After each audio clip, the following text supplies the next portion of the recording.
transport aérien, suspension de la redevance de sûreté aéroportuaire. Le Conseil des ministres d'hier a décidé de suspendre la perception de la redevance de sûreté aéroportuaire auprès des passagers des vols aériens au niveau des 8 aéroports internationaux de Madagascar. Il a été constaté que la perception directe auprès des passagers de cette redevance constitue sans conteste une entorse à la pratique moderne, d'autant plus que des agents de la compagnie de sécurité privée et industrielle sont accusés de comportements désobligeants à l'encontre des passagers.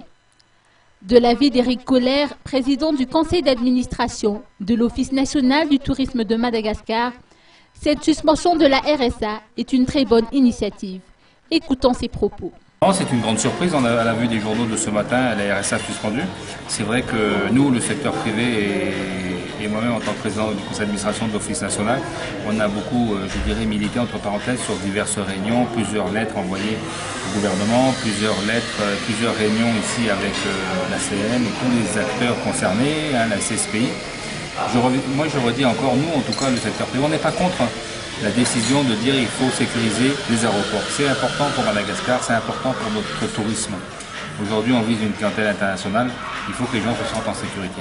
Maintenant, on n'était pas, je dirais pas d'accord, ou on était un peu contre, c'est sur le manque de communication, de concertation avec le secteur tout entier, que ce soit même avec la police et tout à l'aéroport, mais surtout nous avec le secteur privé, et surtout cette façon d'encaisser cette taxe RSA. Donc pour nous c'est une très bonne nouvelle. Maintenant, est-ce que c'est une nouvelle pour peut-être plus dans les mois à venir, d'après les journaux que j'ai vus, c'est l'inclure dans le billet d'avion. Donc ça, ce serait la plus logique, et ce que nous avons demandé, c'est que cette redevance soit inclue dans les billets d'avion directement, comme ça le client ne voit rien. Par ailleurs, l'ONTM participera au salon Topresa, qui se tiendra la semaine prochaine à Paris. Ce salon sera une opportunité de parler de Madagascar. Éric Colère toujours. Donc là, l'ONTM, une partie de l'office part ce week-end, moi je pars lundi, donc c'est vrai que l'ONTM sera présente sur le salon Topresa.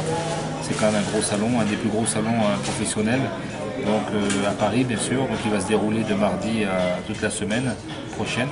Donc là, nous allons aussi re-signer notre contrat en principe avec la société Air France et l'Office national. C'est un partenariat qu'on a avec eux pour faire venir des voyages de presse, des idées de tour sur Madagascar. On a beaucoup de rendez-vous avec des gros Théo qui veulent nous voir. Et je pense que suite à ce que vous parlez tout à l'heure de sécurité, on a rendez-vous avec des gros Théo comme Fram, comme beaucoup d'autres qui veulent nous voir. Notre agence de représentation en France aussi, on a de grosses rendez-vous avec eux. Et je pense qu'on va organiser pendant ce salon une grosse conférence de presse avec beaucoup de journalistes profités, européens ou d'autres pays, pour vraiment parler de Madagascar. Ça, nous allons le faire pendant ce salon. C'est important qu'on soit là-bas, c'est un des plus gros salons. Je veux dire franchement que par rapport à la crise et tout ça, on s'était dit peut-être qu'on va sauter Topresa, mais c'est pas possible. Il faut que c'est un salon où on doit être là. Si on n'est pas là, les gens vont tout de suite se penser négatif de Madagascar. Donc on est obligé d'y être, on va là-bas et on va parler bien sûr de Madagascar en positif.